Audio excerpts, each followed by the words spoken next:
बोले पितराणी महारानी की जय। बोले अखंड ज्योति की जय। गजाननं भूतगणाधिसेवितं कपित्थजम्बूफलचारुभक्षणम् उमासुतं शोकविनाशकारकं नमामि विघ्नेश्वर पादपङ्कजम्। गुरुर्ब्रह्मा गुरुर्विष्णु गुरुर्देवो महेश्वर गुरुर्साक्षात् परब्रह्म तस्मै श्री गुरवे नमः। वर्णानामर्थसङ्घानां रसानां छन्दसामपि मङ्गलानां च कर्मोऽस्तुते। राघवं रामचन्द्रं च रावराणीं रमापतिं राजीवलोचनं रामं तं वन्दे रघुनन्दनम्। बैल चढ़े शंकर मिले गरुड़ चढ़े भगवान सिंह चढ़ी दुर्गा मिले हो सबका कल्याण हो सबका कल्याण। निश्चय प्रेम प्रतीति दे विनय करे सन्मान तेहि के कारज सकल शुभ सिद्धि करे हनुमान। तेहि के कारज सकल शुभ सिद्धि करे हनुमान। बोले साचे दरबार की जय। बोले पितृश्वर भगवान की जय। आइए भक्तों, मैं ऋषि कुमार शर्मा मुंबई से आप सभी भक्तों का इस पितृ वंदना में इस श्राद्ध पर्व पर, इस श्रद्धा पर्व पर हार्दिक स्वागत करता हूँ। प्रतिदिन की भांति सायंकाल की वेला, पितृश्वर के विचरण की वेला, जब वो अपने परिवार की सुध लेने के लिए आते हैं, जब हम पहले में दोनों वक्त मिलते समय अपने पितृश्वरों का वंदन आराधन करते हुए उनके लिए दीप प्रज्वलित करते हैं, उनके चरणों में अपनी श्रद्धा ज्ञापित करने के लिए हम अपने आंगन में उनके नाम का दीप जगाते हैं। और आज का दिन बड़ा ही विशेष है। आज नवमी का श्राद्ध है, जो मातृका श्राद्ध के रूप में भी विख्यात है। वैसे तो यूं कहा जाता है, जो हमने सुना है, जो जाना है, जो समझा है, उसके अनुसार कि जो भी सुहागन सौभाग्यवती महिला हो, बहन हो, बेटी हो, जिनका श्राद्ध हमें करना हो, तो वो हमें नवमी तिथि को करना चाहिए। नवमी तिथि को ही क्यों करना चाहिए? इसके लिए बहुत सारे कारण अपनी अपनी मत के अनुसार लोगों ने बताए, समझाने की कोशिश की है। आइए आगे के क्रम में उन पर हम चर्चा करेंगे। लेकिन आज मातृका श्राद्ध है। मातृ रूप में जो भी हमारी शक्तियां हैं, उन सभी का वंदन, उन सभी का आराधन आज के दिन किया जाता है। नवमी तिथि बड़े भागन है। भगवान श्री राम का जन्मदिन है। माँ जगदम्बे की नवरात्रि होती है। हमारी सतियों के क्षेत्र में, सतियों में श्री माँ श्री राम सीता जी के लिए जीवन में नवमी तिथि का बड़ा महत्व रहा है। आइए कुछ विशेष चर्चाएं आज सतियों के बारे में भी करेंगे, क्योंकि कई ऐसे परिवार हैं, और मुख्यतया मैंने अभी तक ये भाव केवल रानी सीता दादी के भक्तों के परिवारों में देखी है। किसी और परिवार का, किसी और सती के बारे में ऐसा कोई संकेत प्रत्यक्ष रूप से हमें नहीं प्राप्त हुआ, जहाँ कि हम अपनी सतियों को पितर पितरानी के रूप में मानते हैं। लेकिन हम दादी जी को मानने वाले कई भक्त तनदनदास जी और नारायणी बाई की आज भी श्रद्धा के साथ ब्राह्मण का जोड़ा जमाते हैं और श्राद्ध कर्म करते हैं और उन्हें अपने कुल के पितर पितरानी के रूप में भी पूजते हैं। आज एक बड़ी सुंदर चर्चा और हमारी सवेरे से व्हाट्सएप पे चल रही है इसी संदर्भ में कि जब हम अपनी सतियों को, और विशेष रूप से जब बात सतियों की होती है तो प्रमुख रूप से रानी सती का ही नाम आता है, कि हम उन्हें अपनी कुलदेवियों के रूप में, दुर्गा के रूप में जब मानते हैं तब इनका श्राद्ध क्यों किया जाता है? क्या ये उचित है? क्योंकि दुर्गा तो अजन्मा होती है और जिसके जन्म का पता नहीं, सतियां प्रकट होती हैं, इत्यादि काफी चर्चाएं आज सवेरे से चल रही थी, उस पर भी मैं कुछ प्रकाश डालूंगा। लेकिन आइए, जैसे कि हमारी परंपरा रही है, सभी सतियों के चरणों में सादर वंदन करते हुए, सभी पितरों के चरणों में सादर वंदन करते हुए, आज मातृका श्राद्ध है, मातृशक्ति का सुमरण करते हुए आइए मातृशक्ति के सबसे बड़े चमत्कार, मातृशक्ति के सबसे बड़े चमत्कार को प्रणाम करते हैं। और उस चमत्कार का नाम है श्री गणेश। पार्वती ने अपने तन के मैल से गणेश का निर्माण किया, और निर्माण क्या किया? ऐसा प्रभावशाली, ऐसा गुणवान, ऐसा सुंदर और ऐसा बुद्धिमान बनाया, ऐसा गुणवान बनाया कि आज प्रथम पूज्य देव के रूप में गजानन की पूजा होती है।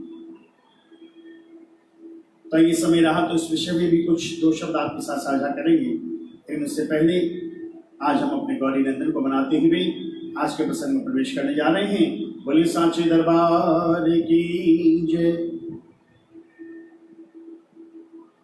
कि दुंदाला दुख भंजना सदा उजाला वेश, सारा पहली सुमरिए गौरी पुत्र गणेश, गौरी पुत्र गणेश।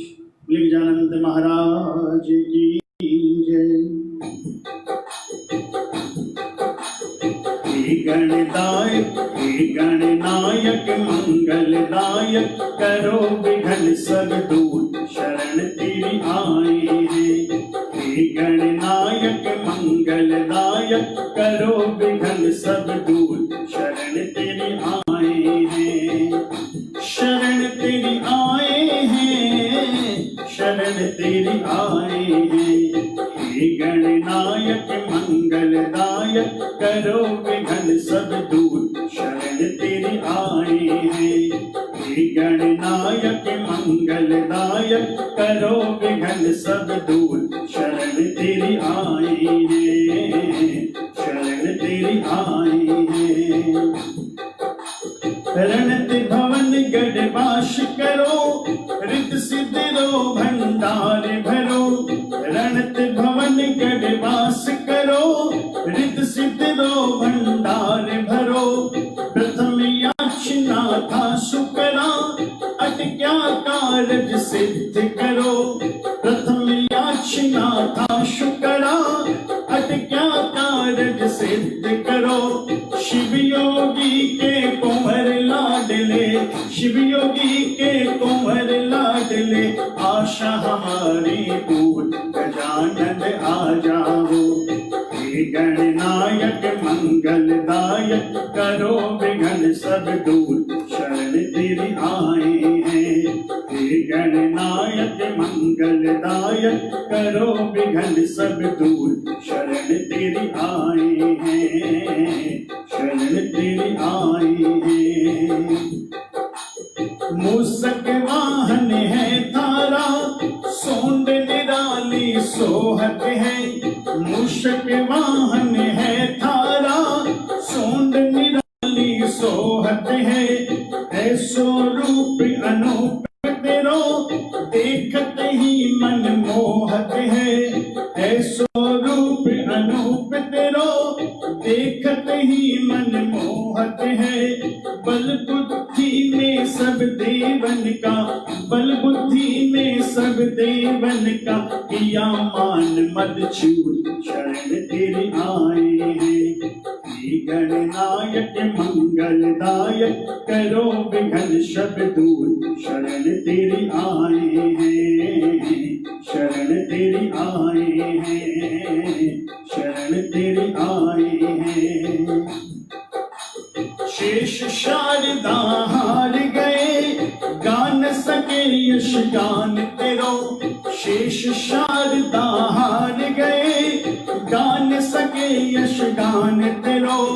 अपने भगत पर मेहर करो, शरणों थारे आन पड़ो।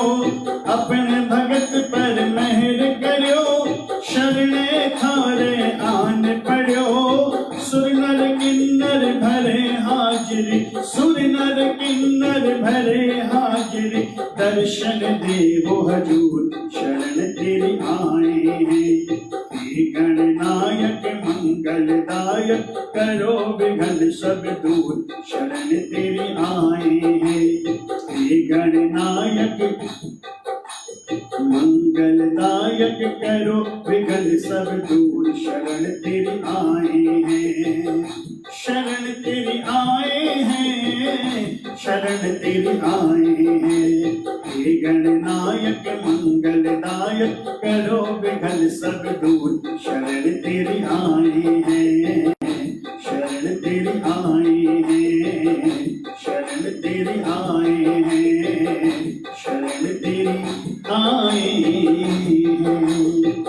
गजानंद सरकार की जय, गणेश महाराज की जय। और कहते जब भाव के साथ गौरी नंदन का बंधन हो जाए, वहां फिर सारे कार्य स्वतः ही सिद्ध होते चले जाते हैं। रिद्ध सिद्ध और शुभ लाभ के साथ श्री गणेश जी महाराज जहाँ विराजमान हो जाए, वहां फिर विघ्न की, भय की कोई बात ही नहीं रह जाती है। आइए भक्तों, आज मैं पुनः कहना चाहूंगा, बड़ा विशेष दिन है। आज मातृका श्राद्ध का दिन है। आज 9वीं तिथि का श्राद्ध किया गया है। अक्सर हमने कई विद्वानों को, कई गुणीजनों को ये कहते हुए सुना है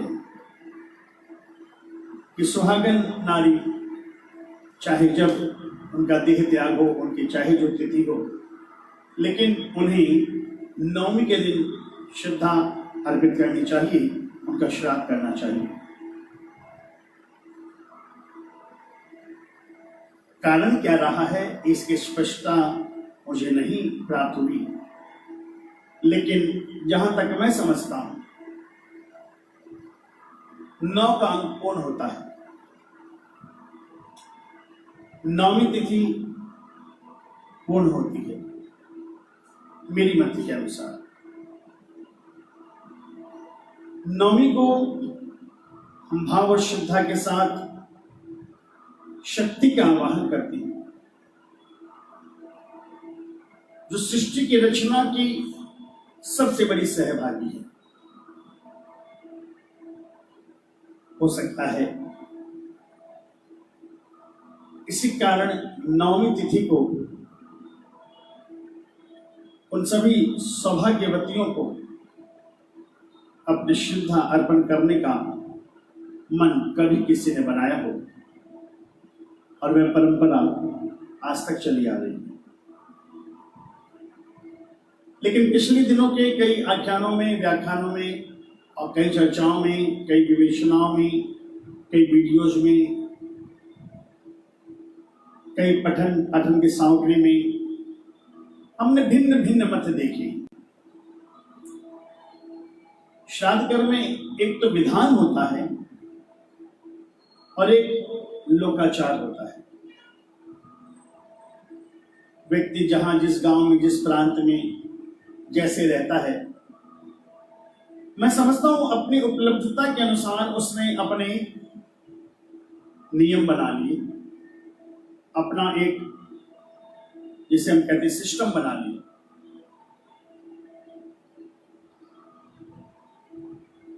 जहां पर जिस भोजन की उपलब्धता थी या जहां पर कहीं पर केले के पत्तों पर भोजन परोसा जाता है, कहीं पर पत्तलों पर भोजन परोसा जाता है, तो मैं समझता हूं श्रद्धा विशेष है, साधन इतना विशेष नहीं है। जिससे जैसा जो साधन मिला, जिसकी जो उपलब्धता थी, उस अनुसार उसने उस विधान में कुछ थोड़ा हेर फेर करके अपने अनुसार उसे सरल और सुगम करके उसने अपनी श्रद्धा अपने पितरों के प्रति अर्पित की है।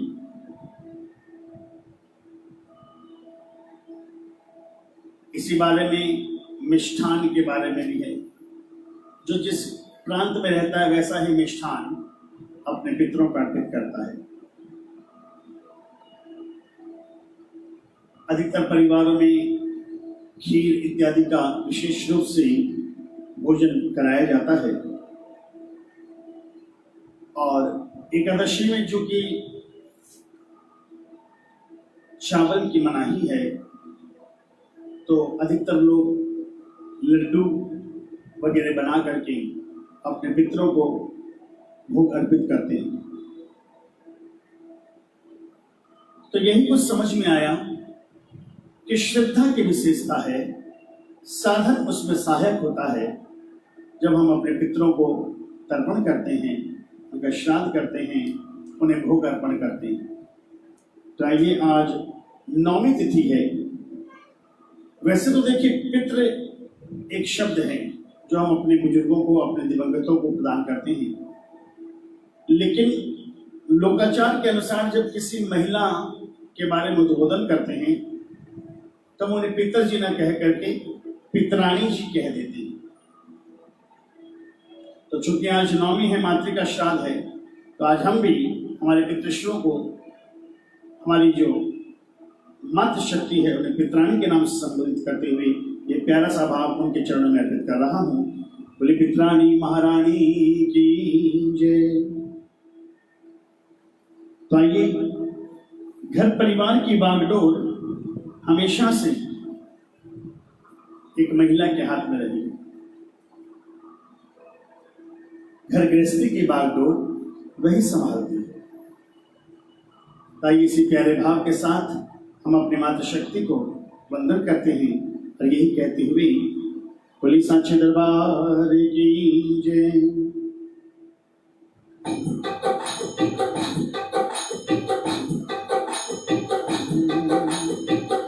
तेरी हमारी कुल देवी थारो आधार है, तेरी हमारी पितरानी थारो आधार है, तेरी हमारी पितरानी थारो आधार है, तेरी हमारी पितरानी थारो आधार है। पितर जी थारे भरोसे, ओ पितर जी थारे भरोसे मेरो परिवार है, तेरो हमारी पितरानी थारो आधार है, तेरो हमारी पितरानी थारो आधार है। पितर जी थारे भरोसे, पितर जी थारे भरोसे मेरो परिवार है, तेरो हमारी पितरानी थारो आधार है, तेरो हमारी पितरानी थारो आधार है। मैं तो हर सुख दुख मारो रोज थाने सुनावा, मैं तो हर सुख दुख मारो रोज थाने सुनावा, था नहीं अपने मन की मैं सारी बात बतावा। मैं तो हर सुख दुख मारो रोज थाने सुनावा, था नहीं अपने घर की मैं सारी बात बतावा। थारे से लाज न आवे हो, थारे से लाज न आवे, था पे अधिकार है। थारे से लाज न आवे, था पे अधिकार है। थी हमारी पितरानी थारो आधार है। थी हमारी पितरानी थारो आधार है। मारो घर चाल रहो है पितर जी थार सहारे। मारो घर चाल रहो है पितरानी थार सहारे।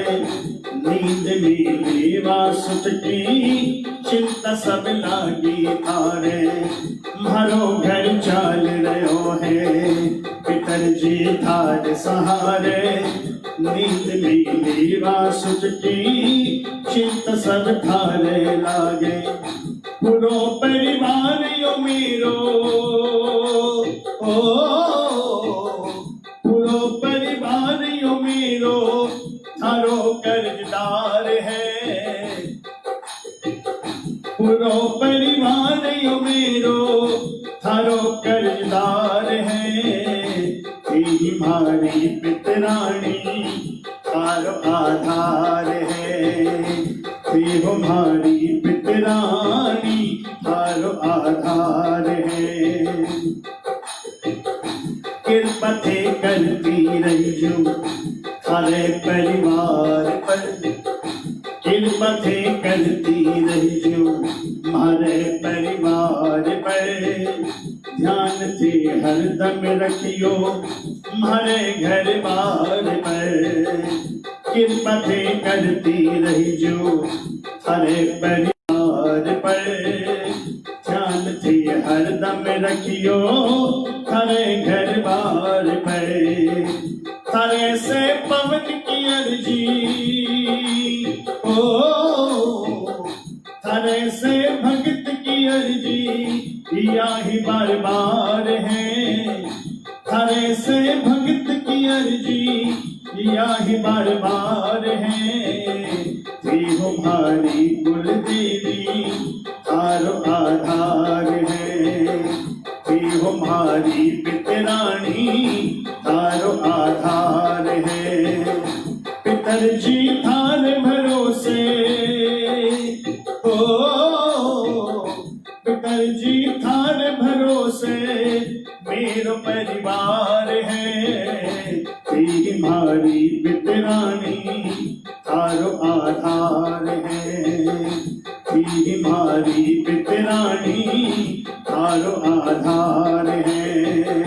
तेरी मारी पितरानी थारो आधार है। बोले पितरानी महारानी की जय। कई परिवारों में हम अपनी सतियों को अपनी कुलदेवी के रूप में मानते हैं। और इसी के साथ एक विचारधारा और जुड़ी हुई है कि हमारी सतियां हमारे परिवार की, हमारे कुल की पितर पितरानी भी है। अभी बड़ा गहन विषय है और ये आस्था का सब विषय है। देखिए, जब किसी दिव्यात्मा का इस धरती पर आना होता है तो उन्होंने किसी न किसी गर्भ को धारण करना ही पड़ता है। जितने भी हमारे अवतार हुए हैं, मुख्यतया भगवान श्री राम की बात करें, भगवान कृष्ण की बात करें, या उसके बाद और अनेक अवतार हुए, जिसने जैसा रूप धारण किया उसकी मर्यादा का उन्होंने पालन किया है। जैसा कि आज सवेरे से चर्चा हो रही थी और चर्चा में मुख्य रूप से रानी सतीदादी के ऊपर बात हो रही थी कि जब हम उन्हें दुर्गा का अवतार मानते हैं तो क्या जगदम्बे का कभी श्राद्ध किया जा सकता है? काफी चर्चाएं हुई है और लोगों ने अपने मत इस पर रखे। सारे संवाद को पढ़ने के बाद मेरे मन में जो बात आई वह मैं आज आपके साथ साझा करना चाहता हूं। कथा प्रसंग को हम देखें तो नारायणी जो कालांतर में रानी सती बनी, उत्तरा का पुनर्जन्म बतलाया गया। और वैसे इस धरती पर जितनी भी मातृ शक्ति है, जितनी भी नारी समाज है, वो बहन हो, बेटी हो, मां हो, पत्नी हो, जिस भी रूप में, जिस भी नाते में हो, सभी तो मां जगदम्बे का ही स्वरूप है।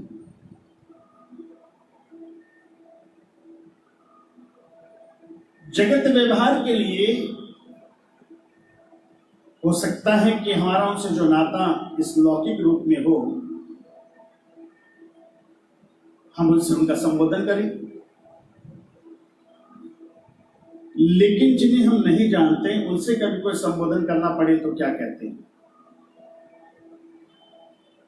हमसे उम्र में बड़े हों तो उन्हें माता जी जैसे सम्मान सूचक शब्द के साथ संबोधित करते हैं।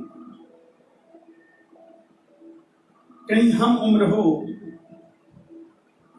तो हम उन्हें किस पक्ष से हमारा उनसे नाता है उस अनुसार बहन या भाभी के रूप में या चाची के रूप में संबोधित करते हैं। उम्र में छोटी हो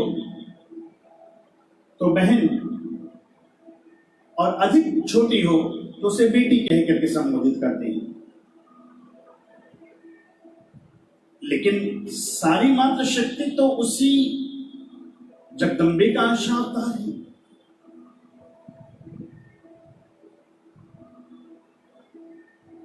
किसी में वो भाव प्रबल होता है, कभी पुण्य जन्मों के लेख होते हैं, कभी जन्म के संस्कार होते हैं, कोई न कोई कारण ऐसा बन जाता है, कोई न कोई भाव ऐसा बन जाता है जब उनका सत्य जागृत होता है और वो अपने पति पर न्यौछावर हो जाती है। इसका मतलब ये तो नहीं कि जो सत्यत्व को धारण न करे उस स्त्री में, उस नारी में मां जगदम्बे का अंश नहीं। ये चराचर सृष्टि, ये जगत केवल दो ही रूपों में विभक्त है, शिव और शक्ति। कहीं उसे प्रकृति का रूप दिया जाता है, कोई प्रकृति के रूप में उन्हें संबोधित करता है, तो कोई जगदम्बे के रूप में, कहीं मनुष्य शत्रुपा के रूप में उनकी परिचय दिया जाता है, कहीं अर्धनारीश्वर के रूप में भगवान शिव और पार्वती एकाकार हो जाते हैं। कहने का तात्पर्य मेरा ये है, मां जगदम्बे का अवतार कौन नहीं है। हाँ, जीवन में कभी कोई ऐसी घटना होती है और वो गुण हमारा सात्विक गुण, सत्व गुण जब हमारा प्रबल होता है और हम जीवन में कोई ऐसा पूर्वालेख के कारण या किसी वचन के कारण, किसी आशीर्वाद के कारण कोई बड़ा कार्य कर जाते हैं तो फिर जगत उसकी पूजा करने लगता है। दूसरी चर्चा का विषय ये था कि नारायणी का जन्म हुआ या नारायणी प्रकट हुई, क्योंकि प्रकट हुई या अवतार है तो फिर जगदम्बे का स्वरूप है, उनका श्राद्ध नहीं होना चाहिए, जैसा कि कुछ परिवार पितर पितरानी के रूप में उन्हें मानते हैं और उनका श्राद्ध करते हैं। और तर्क ये दिया गया था कि भगवान कृष्ण राम भी अवतार थे, उनका श्राद्ध कभी नहीं किया जाता। मैं इस तर्क से कुछ सहमत हूं और कुछ असहमत हूं। पहली बात तो नारायणी के साथ ऐसी कोई बात है नहीं। मां जगदम्बे का अंश अखिल चराचर विश्व में प्रकृति के रूप में विद्यमान है, नारी शक्ति के रूप में विराजमान है। और जैसा कि कथा प्रसंग के अनुसार बताया जाता है, कहा जाता है उत्तरा का पुनर्जन्म था, तो दोनों बातें भिन्न हो जाती हैं। किसी का पूर्व जन्म होना और अवतार होना दोनों अलग बात है।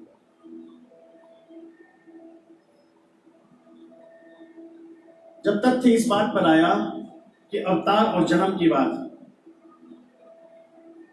तो चूंकि भगवान कृष्ण ने आशीर्वाद में क्या कहा था, कलयुग में तू जब जन्मेगी शुभ नारायणी नाम धरेगी। कभी कभी छंदात्मक रूप में जब हम जाते हैं तो कोई अलंकरण का इस्तेमाल कर लेते हैं। वो एक कवि की कल्पना होती है कि भाई प्रगट भवानी संपूर्ण था, क्योंकि आज हम उन्हें मातृ शक्ति के रूप में, सती के रूप में, एक देवी के रूप में पूज रहे हैं। हम उसके आराधक बनकर के पूज रहे हैं, तो हमारा संबोधन उनके प्रति वैसा होगा। और ये प्रकरण, ये प्रसंग मंगल पाठ में 2 से 3 बार आया है। राम का भी जन्म हुआ, कृष्ण का भी जन्म हुआ, तो उनके एक मधुर मुस्कुराहट पर कौशल्या भी ये भूल गई कि मेरे घर में भगवान जन्मे हैं। माता देवकी, माता यशोदा भी ये भूल गई कि मेरे घर में प्रभु ने अवतार लिया है, क्योंकि अगर ये याद रहता तो वो कभी अपनी बाल लीलाएं नहीं कर पाते। वो माताएं उन्हें अपना पुत्रवत प्रेम नहीं दे पाती।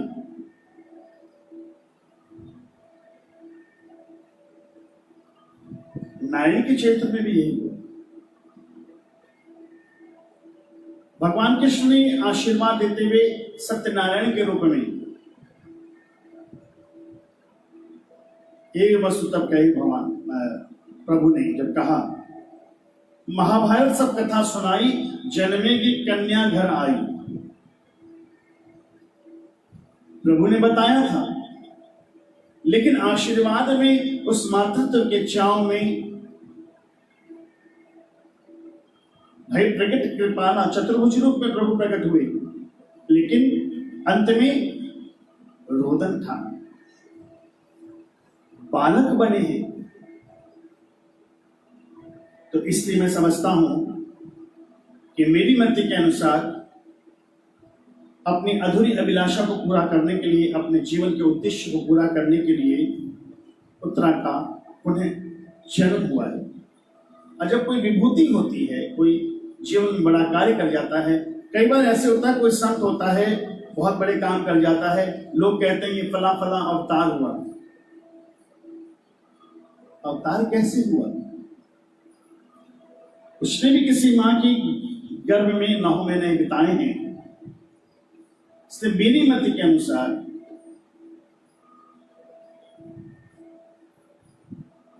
दुर्गा तत्व अलग चीज है, दुर्गा का अवतार अलग चीज है। अवतार की जब बात कहें तो शाकंभरी, जीर्ण इत्यादि का नाम हम ले सकते हैं, लेकिन सतियां जितनी हैं वे कुल की देवी जरूर कहलाई कालांतर में। जालान परिवारों के लिए या जो दादी के परिवार के लोग हैं उनके लिए भी मैं एक छोटी सी बात कहना चाहूंगा। ये काफी वर्ष पुरानी हमारी किसी से चर्चा हुई। हम आज नारायण पुरानी सती को कुलदेवी मानते हैं, लेकिन किसी ने मुझसे प्रश्न किया कि वो इस कुल की कुलदेवी कैसे हुई।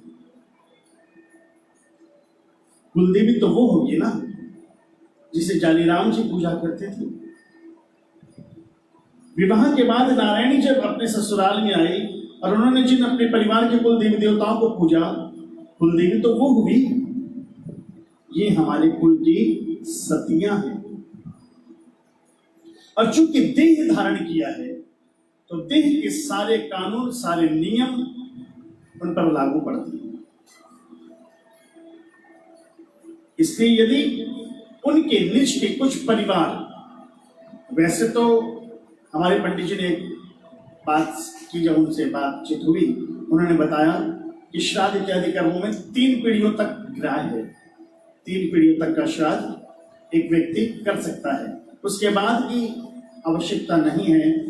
करे तो शिक्षा है और ना करे तो कोई बात नहीं।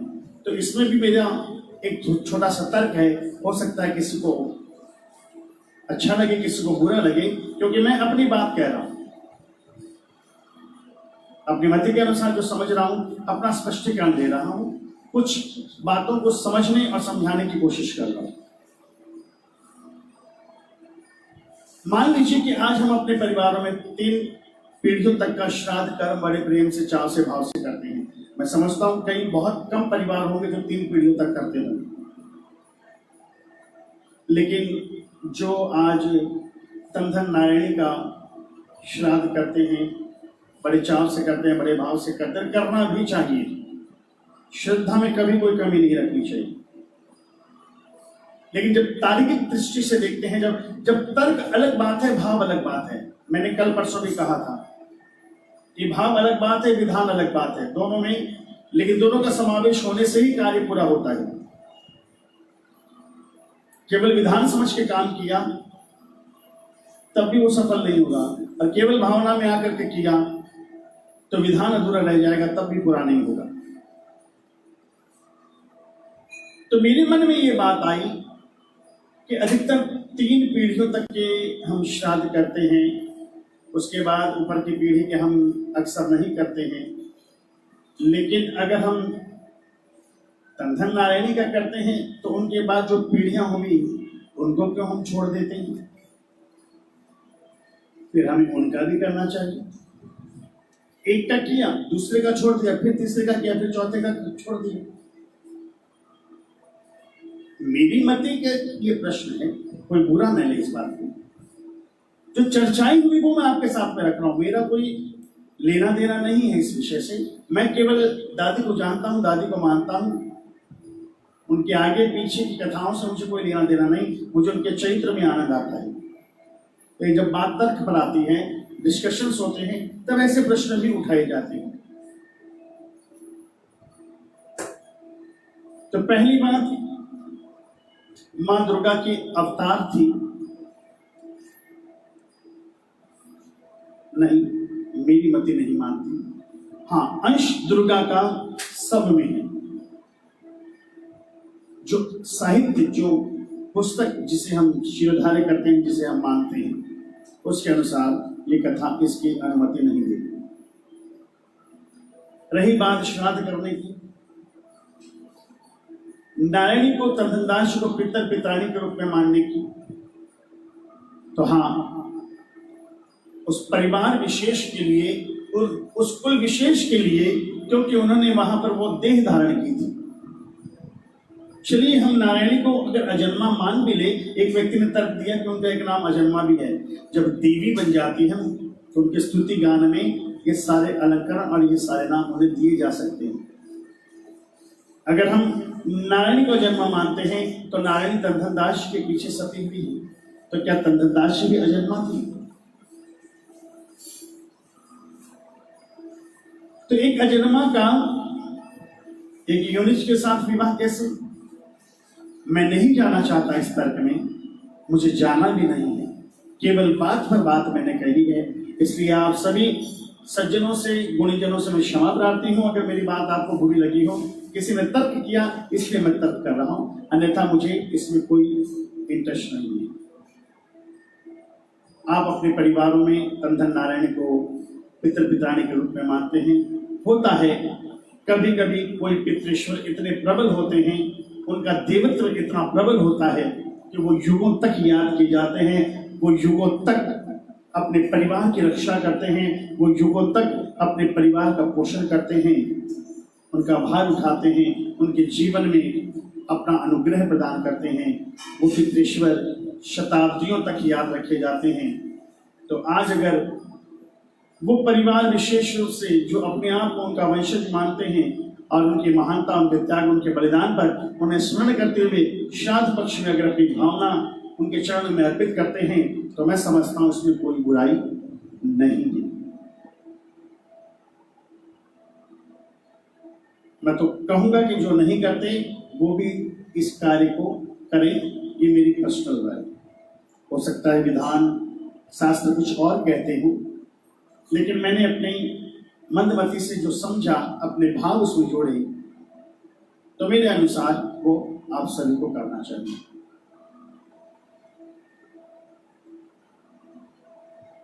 क्योंकि और बहुत सारे तथ्य हैं जिसके चलते हुए विशेष रूप से रानी सती की मैं बात करूं, उनके उम्र, उनके वरदान, उनके जीवन की अन्य लीलाओं को देखते हुए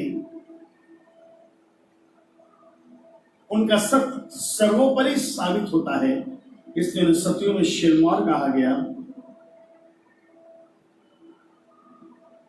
देखिए स्वर्ग लोक में बहुत सारे देव हैं, सती लोक में बहुत सारी सतियां हैं। पितृलोक अलग है, सत्य लोक अलग है, स्वर्ग लोक अलग है।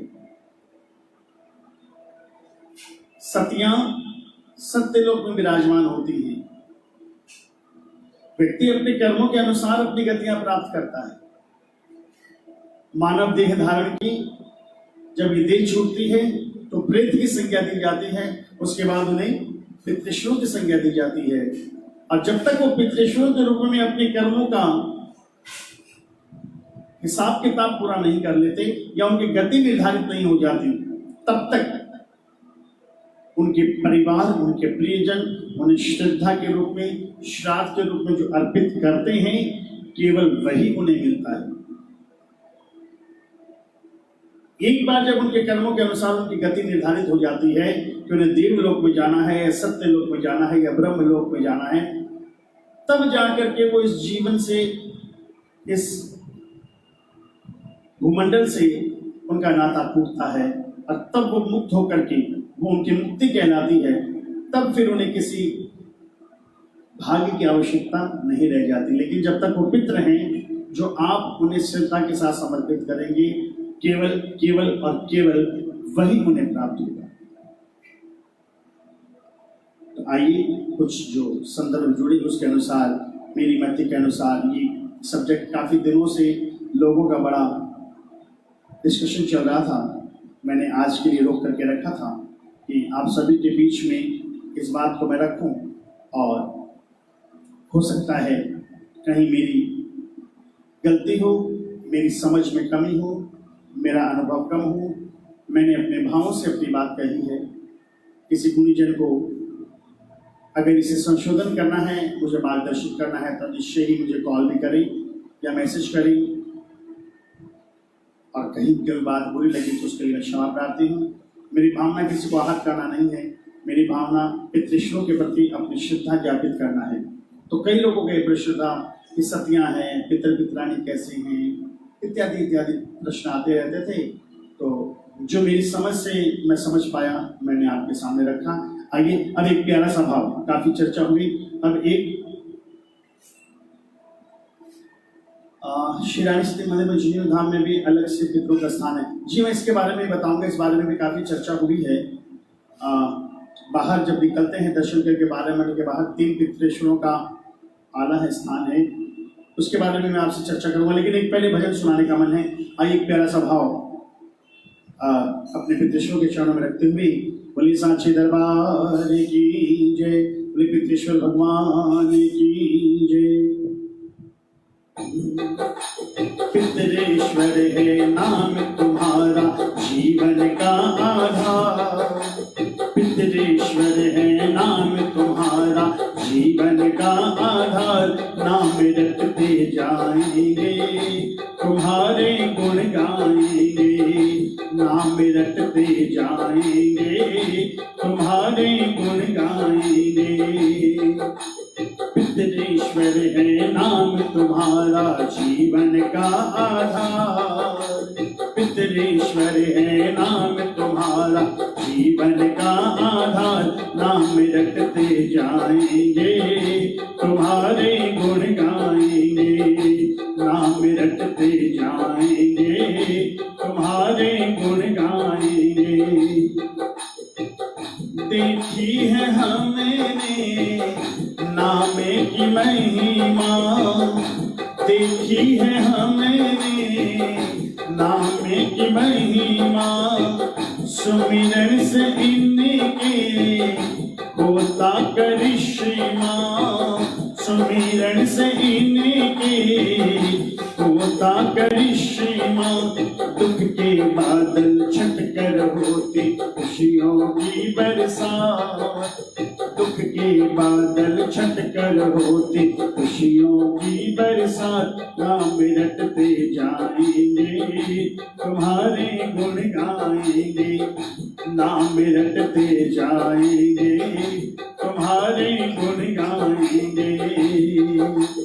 पितरेश्वर है नाम तुम्हारा जीवन का आधार, पितरेश्वर है नाम तुम्हारा जीवन का आधार, नाम रटते जाएंगे तुम्हारे गुण गाएंगे, नाम रटते जाएंगे तुम्हारे गुण गाएंगे। नाम का सहारा जिसने लिया है, नाम का सहारा जिसने लिया है, उसने ही मस्ती का प्याला पिया है, उसने ही मस्ती का प्याला पिया है, उसके दिल से तेरे दिल के, उसके दिल के तेरे दिल से जुड़े तार के तार, नाम रटते जाएंगे तुम्हारे गुण गाएंगे, नाम रटते जाएंगे तुम्हारे गुण गाएंगे। हर पल ये दुनिया बदल सी रही है, हर पल ये दुनिया बदल सी रही है, अजर अमर और सत्य यही है, अजर अमर और सत्य यही है, सदा रहा है सदा रहेगा नाम जगत में सार, सदा रहा है सदा रहेगा नाम जगत में सार, नाम रटते जाएंगे तुम्हारे गुण गाएंगे, नाम रटते जाएंगे तुम्हारे गुण गाएंगे।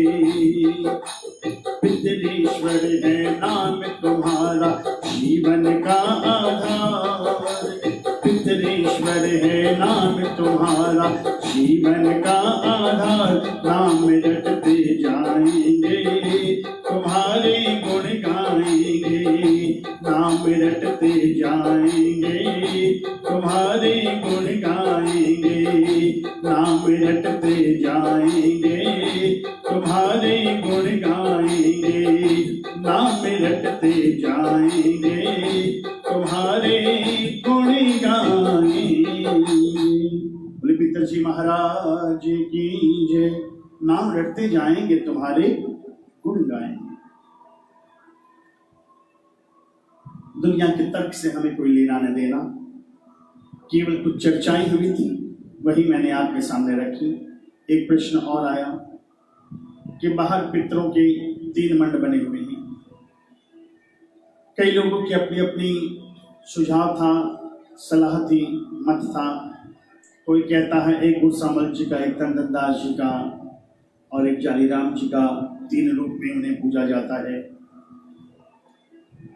कई लोगों का यह कहना था कि जो बहुत पुराने दादी के झुंझुनू मंदिर जाने वाले लोग हैं, क्योंकि इस समय हम जो दादी के मंदिर की छटा देख रहे हैं वो लगभग 60 से 65 साल पुराना है। इससे पहले जो माँ का मंदिर था वहां पर हमारे कई भक्त ऐसे हैं जो उसके पहले से वहां जाते हैं, और तब उनका बताना है कि वहां पर लगभग 100 से ज्यादा पितृश्वरों के छोटे छोटे आले बने हुए थे। आज भी कई मंदिर हैं। झुंझुनू में ही रानी सती मंदिर के पास से बाहर दाहिनी और जब हम वापस आते हैं चाव सती दादी मंदिर है। कभी आपने दर्शन किए हों तो आज भी वहां दादी के मंड के साथ कई संस्थाओं सैकड़ों के रूप में पितृश्वरों के आले बने हुए हैं। मैं अपनी समझ से कहता हूं कि होता ये था कि जब हम अपने गांव में रहते थे, अपने घरों में अपने पितृश्वरों का पूजन अर्चन करते थे, लेकिन अब जब कहीं परिवार बढ़ने लगा, कहीं स्थान की कमी रहने लगी, या हम कारोबार व्यापार के लिए अपने गांव से बाहर जाने लगे, तो हमने पितरों को अपने कुल के देवी देवताओं के या सतियों के मंदिर में उनका आला बनवाकर उन्हें वहां विराजमान कर दिया। लक्ष्मणगढ़ में रानी सती दादी मंदिर है, वहां भी कई आले ऐसे बने हुए हैं, और कई 2-3 मंदिर है जहां पर आज भी कई पितरों के आले बने हुए हैं। हमारे गोयनका परिवारों से काफी अच्छे घनिष्ठ संबंध हैं। उनसे एक दिन चर्चा में ये बात हुई, बाबूजी ने बताया कि जब मंदिर का जीर्णोद्धार किया गया तब यहाँ भी पीछे कई आले थे। लोग अपने अपने पितरों के छोटे छोटे आले बना करके आ जाते थे और बार त्योहार, भादी अमावस्या, श्राद्ध इत्यादि में जाकर के वहाँ पूजन इत्यादि कर देते थे, और वहाँ जो पुजारी रहते थे उनके भी कुछ आमदनी हो जाती इस बहाने। कई बार देखिए, मैंने हर बार कहा है कि पितृश्वर बड़े भोले होते हैं। एक बालक की तरह वो रुष्ट भी होते हैं और उतनी जल्दी राजी भी हो जाते हैं।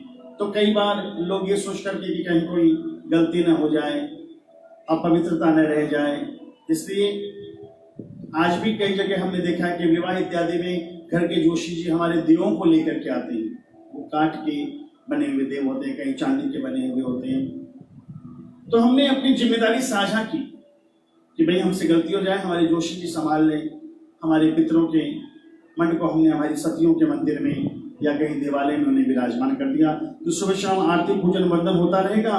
कुछ हम सहयोग राशि पंडित जी को, पुजारी जी को दे दिया करते थे और वो उनकी सुबह शाम अर्चन पूजन कर दिया करते हैं, ऐसे कुछ भावना के साथ। लेकिन जब बाबूजी ने बताया कि जब हम मंदिर का जीर्णोद्धार कर रहे थे, विशाल रूप देना था, तब हमने विधिवत उन पितरों का पूजन करते हुए उन आलों को विसर्जन करके एक स्थान पर उन्हें पुनः विराजित कर दिया गया। और जैसा कि झुंझुनू में मैं समझता हूँ 2 बातें मेरे सामने आई कि इस मंदिर से पहले जब मंदिर था तो कई सारे वहां पे आले बने हुए थे। तो शायद इसका तार्किक और व्यवहारिक कारण यही रहा था कि जब हम अपने परिवारों में आगे बढ़े, कभी स्थान की कमी थी या हम न संभाल पाए या कुछ भी कारण रहा हो, व्यवहारिक कारण, तब हमने अपने पितृश्वरों को अपने सतियों के मंड में या आले में विराजमान कर दिया। आज में कई जगह है मंदिर के पीछे छोटे छोटे आले बने होते हैं, वहां पे उनके नाम भी लिखे, इस परिवार के पितर, इस परिवार के पितर इत्यादि। तो मैं समझता हूं जब यहां भी ऐसे कुछ मंदिर के जीर्णोद्धार की या विस्तार की बात हुई होगी तब ऐसा ही कुछ हुआ होगा कि उन 108 हालों को विसर्जित करके उन्हें प्रणाम करते हुए उनका विधान के अनुसार, उनका जो भी ब्राह्मण देवों ने, वेदों ने, धर्म ग्रंथ के अनुसार जो भी विधि बताई होगी, उनका पूजन आराधन करते हुए उन्हें विसर्जन दे करके उन्हें यहाँ पर लाकर के विराजमान कर दिया गया होगा। अब 3 आले क्यों? एक स्थान भी हो सकता था। फिर मैं कहूंगा कि मैं अपनी समझ के अनुसार जो मैंने समझा, जो मैंने पढ़ा, जो मेरी मति में इसे जाना, वो आपके साथ रखता हूं। श्राद्ध कर्म में मैं समझता हूं वो जालीराम जी, तनधनदास जी या गोसामल जी की समाधियां या पितृस्थली नहीं, क्योंकि अगर वैसे तार्किक दृष्टि से देखा जाए तो गोसामल जी पीहर वाले हो गए, जालीराम जी के वंशजों की कुछ हो तो बात समझ में आए, लेकिन उनकी यहाँ समाधि साथ में कुछ भाव समझ में आ नहीं रहा था मेरे। लेकिन तभी ये एक भाव मेरे मन में आया कि जब हम श्राद्ध इत्यादि कर्म करते हैं या विवाह वगैरह में तो और भी ज्यादा होते हैं, लेकिन ये श्राद्ध में मुख्य रूप से हम 3 पीढ़ियों तक सुमिरन करते हैं, नाम लेते हैं, गोत्र लेते हैं और उनको तर्पण और श्राद्ध अर्पण करते हैं। तो मेरी मति के अनुसार 3 स्थान इसलिए बनाए गए होंगे कि एक पितामह है और एक प्रपितामह। मातामह और मातामह। तर्पण श्राद्ध इत्यादि कर्मों में 3 पीढ़ियां पीहर की और 3 पीढ़ियां ससुराल की गिनी जाती हैं। तो मैं समझता हूं कि यहां पे 3 जो स्थान हैं उन 3 पीढ़ियों के प्रतीकात्मक रूप है। न तो वो जालीराम जी की है, न तनधनदास जी के हैं, न गोसामल जी की है। हमारी 3 पीढ़ियों के प्रतीकात्मक रूप में कि पहले स्थान में हम अपने पिता के तुल्य हमारे जो पूर्वज हैं, पितृ हैं, उनका वंदन करें। दूसरे स्थान में हम हमारे जो दादाजी रूप में हैं, पितामह रूप में जो पितृ हैं, उनका वंदन करें। और तीसरा स्थान प्रपितामह है, बड़े दादाजी, परदादाजी, जो भी नाम आप देना चाहें। इसी प्रकार अलग अलग मन नहीं बनाए लेडीज और जेंट्स के कि पितृजी का पितानी जी का, ऐसे नहीं। पितृ लोग एक ही है, संज्ञा पितृ ही है। इस बात पर मेरी चर्चा हुई थी किसी से। पितरानी जी तो हम, चूंकि हमने उन्हें एक नारी के रूप में देखा है, स्त्री रूप में देखा है, क्योंकि अब तो वो आत्मा रूप है, आत्मा की कोई संज्ञा नहीं होती। तो पितृ और पितरानी पितृलोक में ही विराजमान, चूंकि हमने उन्हें पुरुष या स्त्री के रूप में देखा है, इसलिए हमने उन्हें पितृ या पितरानी जी के रूप में मान लिया। यही एक बात बीच में चर्चा में आई कि श्राद्ध कर्म में स्त्री के बदले स्त्री को जिमाते हैं, पुरुष के बदले पुरुष। ऐसा कहीं लिखा हुआ मैंने नहीं पढ़ा, या मैंने जिन गुणीजनों से बात चर्चा की उन्होंने ऐसा सुझाव मुझे नहीं दिया। केवल ब्राह्मण भोजन का विधान है, स्त्री के बदले स्त्री, बालक के बदले बालक, बूढ़े के बदले बूढ़ा, जवान के बदले, ये हमारी अपनी स्वतः की कल्पना और मन के भाव हैं। तो मेरे अनुसार वैसे भी तनधनदास जी तो चूंकि सत्यलोक के निवासी हो गए, नारायणी ने सतीत्व धारण किया, केवल उस परिवार के लिए वो पितृ पितरानी रूप में हो सकते हैं, क्योंकि उन्होंने मानव देह धारण की थी और मानव देह के फिर सारे संस्कार उन्हें लागू पड़ते। लेकिन चूंकि उस सत्य लोक को उन्होंने प्रस्थान किया, इसलिए वो तो देवतुल्य है, तो पितरों की संज्ञा से इस रूप में वो नहीं आते। और वैसे भी अगर बैठे हैं तो नारायणी तनधन एकाकार हो चुके हैं, आत्मा एक ही थी, देह भले ही 2 थी। तो यहां पर मेरी मति के अनुसार जो 3 स्थान हैं, एक पिता तुल्य के लिए है, एक पितामह के तुल्य है और तीसरा प्रपितामह तुल्य वो स्थान बनाया गया है। इसलिए मेरी मति के अनुसार वहां पर 3 चरण चिन्ह, 3 स्थान वहां पर बने। सत्य क्या है मैं भी नहीं जानता, क्या हुआ था 60-70 साल पहले वो मुझे नहीं पता। मैंने अपने अध्ययन से, अपनी मति से, अपने विचार से जो एक सार निकला, जो समझ पाया, वो समझ मैंने आपके साथ साझा की। तो आइए, अगर आपको कोई भी सुझाव देना हो, कोई भी बात कहनी हो, मुझसे अवश्य कह सकते हैं। मैं सहज स्वागत करूंगा आपके विचारों का, आपके सुझावों का, आपकी बातों का, क्योंकि इससे मुझे दुख नहीं होगा, मुझे खुशी होगी कि आपने मुझे सुना, मुझे जानने की कोशिश की, और आपके सवालों से, आपके सुझावों से मेरे ज्ञान का, मेरे अनुभव का विस्तार ही होगा। मुझे किसी बात का खेद नहीं होगा। कुछ लोग सोचते हैं कि हम कैसे बोले या क्या करें। मैं कोई सर्वज्ञानी नहीं हूं।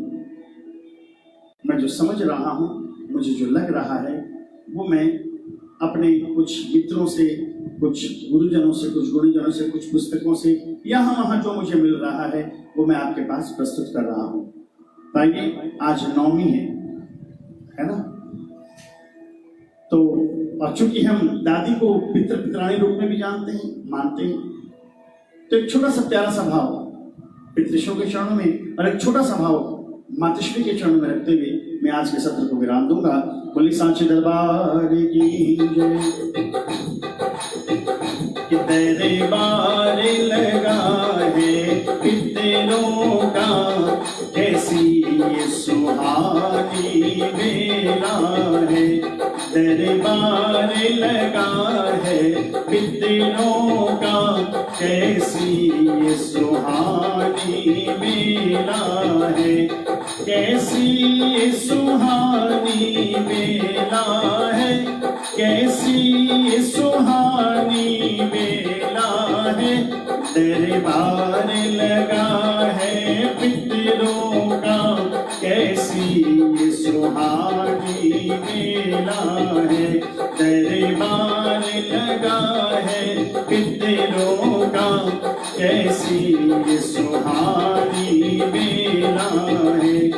ये मस्त महीना आया है, ये मस्त महीना आया है। ये मौसम भीगा भीगा है, ये मौसम भीगा भीगा है।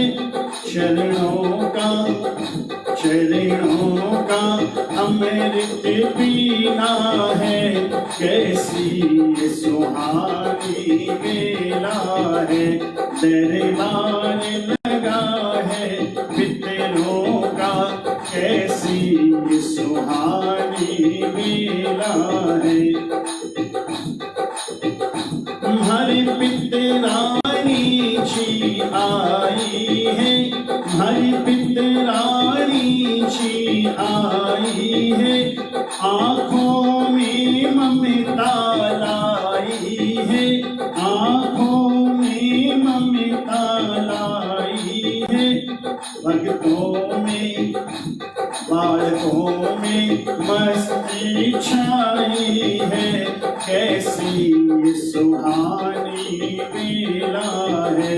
भक्तों में खुशियाँ छाई है, कैसी ये सुहानी बेला है। दरबार लगा है पितरों का, कैसी ये सुहानी बेला है। पितरों की जगमग ज्योत जले, पितरों की जगमग ज्योत जले। दर्शन से सारे पाप टले, दर्शन से सारे पाप टले। सुख रहता, सुख रहता इनके पाँव तले, सुख रहता इनके पाँव तले। कैसी ये सुहानी बेला है। दरबार लगा है पितरों का, कैसी ये सुहानी बेला है। हमको सच्चा दरबार मिला, हमको सच्चा दरबार मिला। सुख चैन भी अपरंपार मिला, सुख चैन भी अपरंपार मिला। हमको भक्तों को पितरों का प्यार मिला, हमको पितरों का प्यार मिला।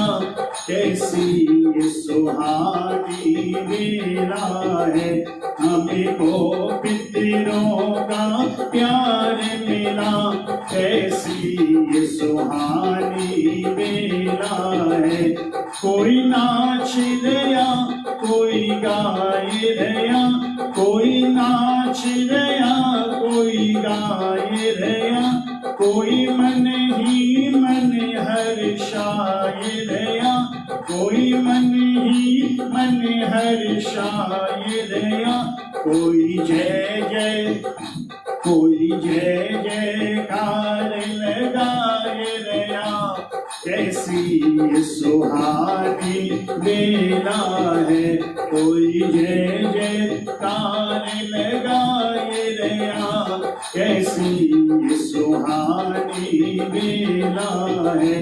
दरबार लगा है पितरों का, कैसी ये सुहानी बेला है।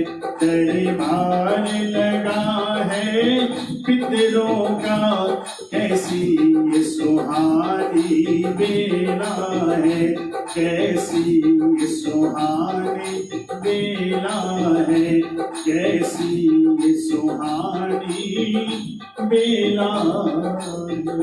बोले सांचे दरबार की जय। ये श्राद्ध का पर्व श्रद्धा का पर्व है, इसलिए बार बार यही कहते हुए कि हम जो भी कर्म करें उसमें हमारे भाव प्रबल हो, हमारी श्रद्धा प्रबल हो, तभी हमारा श्राद्ध सफल होगा। और चूंकि आज नवमी है और विषय में आज हमने रानी सती दादी और पितरानी के रूप में भी जब चर्चा की है, तो आइए एक भाव जगदम्बे की हमारी सतियों के चरणों में अर्पित करते हुए विश्व की जितनी भी सतियां रही हैं, सतियों में शिव और महारानी सती दादी जी, इनके अलावा भी जितने भी हमारी सतियां हैं जिन्हें हम आराधना करते हैं, जिनकी हम श्रद्धा के साथ पूजा करते हैं, जिनकी ज्योत जगाते हैं, जिनका मंगल पाठ करते हैं, उन सभी सतियों के चरणों में एक साथ वंदन करते हुए श्रद्धा के साथ केवल यही कहना चाहूंगा, बड़ा प्यारा सा भाव है। बोली जगदम्बे मात की जय, बोली अपनी अपनी सतियों की जय। और हमारी सतियां बड़ी ही कृपालु हैं, बड़ी ही मेहरबान रहती हैं अपने बच्चों पर, अपने परिवार पर। तो आइए एक प्यारा सा भाव उनके चरणों में रखते हुए बोली सच्चे दरबार की जय। सुख में आती है माँ, दुख में आती है। एक जयकारा लगा दीजिए जरा मेरी राधिका। बोले सांचे दरबार की जय, बोले सतियों के दरबार की जय। सुख में आती है माँ, दुख में आती है, सुख में आती है माँ, दुख में आती है। हरदम अपने बच्चों की माँ लाज बचाती है। सुख में आती है माँ, दुख में आती है, सुख में आती है माँ, दुख में आती है। हरदम अपने बच्चों की माँ लाज बचाती है। सुख में आती है। करोगे याद दिल से तुम मैया को हाजिर पाओगे, करोगे याद दिल से तुम मैया को हाजिर पाओगे। मैया हो जाएगी भोपाल तो मैया मैया गाओगे, मैया हो जाएगी भोपाल तो दादी दादी गाओगे। अपने हाथों से बिगड़ी बनाती है, अपने हाथों से बिगड़ी बनाती है। हरदम अपने बच्चों की माँ लाज बचाती है। सुख में आती है ये दुख में आती है, सुख में आती है ये दुख में आती है। हरदम अपने बच्चों की माँ लाज बचाती है। सुख में आती है। अपने भक्तों से ये मैया बड़ा ही प्यार करती है। अपने भक्तों से ये मैया बड़ा ही प्यार करती है। चाहे 100 बार मांगो तुम झोली हर बार भरती है। चाहे 100 बार मांगो तुम झोली हर बार भरती है। दोनों हाथों से ये खूब लुटाती है। दोनों हाथों से ये खूब लुटाती है। हरदम अपने बच्चों पे माँ प्यार लुटाती है। हरदम अपने बच्चों की माँ लाज बचाती है। सुख में आती है ये दुख में आती है। सुख में आती है माँ दुख में आती है।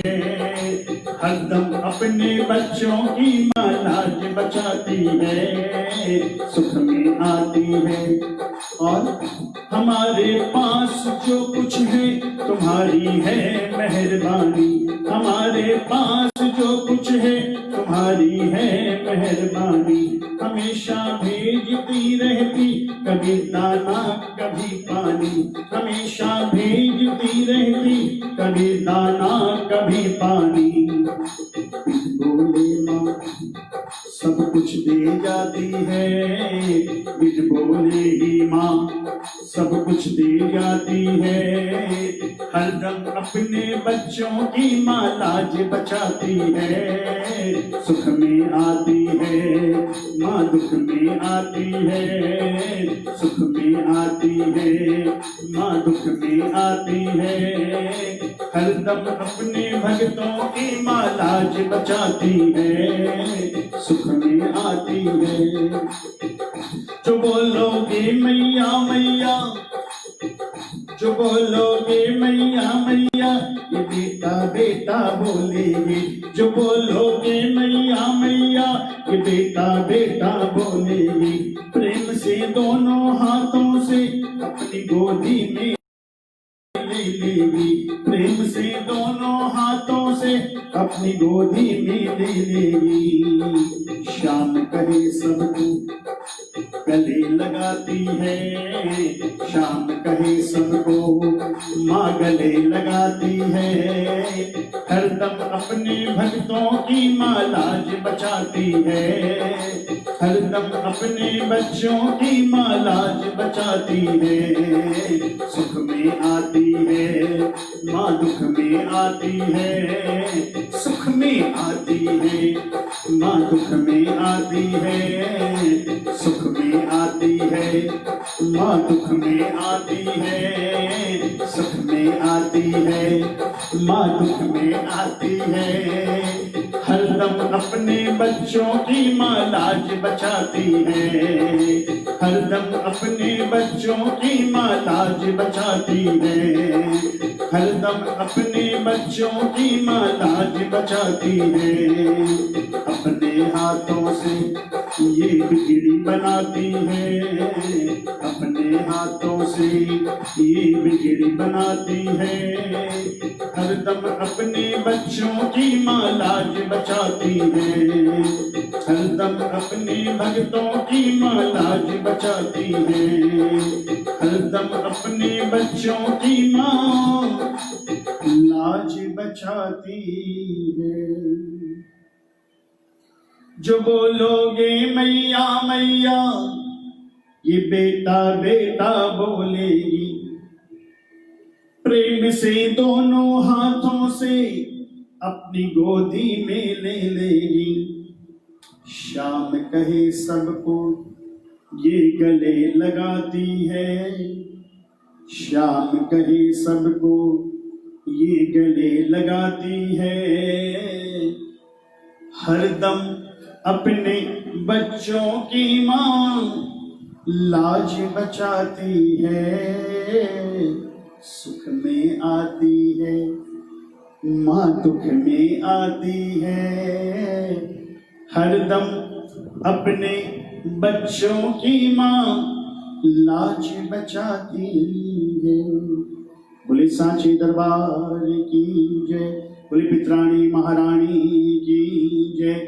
बोले सती महारानी की जय। बोले श्री रानी सती मात की जय। आइए भक्तों, जैसे भाव, जैसा प्रवाह पितृश्रू के द्वारा प्राप्त हो रहा है, वही आपके बीच रख रहा हूं। आज मातृका श्राद्ध था, इसलिए विशेष रूप से हमने उस बारे में चर्चा की और कुछ सतियों के बारे में हमने अपने विचार रखे। आशा करता हूं आपको भले लगे होंगे, जैसे भी लगे हों मुझे अवश्य बताइएगा। मुझे खुशी होगी आपके कमेंट्स, आपके सुझाव से। पुनः एक बार सभी गुरुजनों से, सज्जनों से, कहीं कोई त्रुटि रह गई हो, कोई भाव पूरा न कर पाया हूं तो उसके लिए क्षमा प्रार्थी होते हुए कल आपसे पुनः मुलाकात होगी सायंकाल 6 बजे। पितरों का ये श्राद्ध पर्व श्रद्धा पर्व के रूप में मनाने का भाव निरंतर बना रहे। पितृश्रू की कृपा हम सभी पर यूं ही बनी रहे। इसी सुंदर भाव के साथ आइए आज अपनी वाणी को विराम दूं। उससे पहले एक बार पुनः हमारे मीडिया पार्टनर कहूं, हमारे सहयोगी कहूं, चिराग ग्राफिक्स की ओर से अमित जी को मैं बहुत बहुत धन्यवाद, साधुवाद देना चाहता हूं, जिन्होंने निस्वार्थ भाव से, आप देख रहे हैं डिजिटली प्रतिदिन कुछ न कुछ नया करते रहते हैं, कुछ नई फ्रेम्स, कुछ नई तकनीक के साथ दिन प्रतिदिन इस कार्यक्रम का, इस प्रेजेंटेशन का, इस लाइव का ग्रेड क्वालिटी बढ़ती चली जा रही है। आज भी आपने देखा होगा। तो आइए उनके सहयोग और उनकी इस सुंदर भावना के लिए उन्हें भी बहुत बहुत धन्यवाद देते हुए अपनी वाणी को विराम दे रहा हूँ। बोले सांची दरबार की जय, बोले पितरजी महाराज की जय, बोले पितराणी महारानी की जय। कल मुलाकात होगी। मैं ऋषि कुमार शर्मा मुंबई से, उन्हें आप सभी का आभार करते हुए नमस्कार।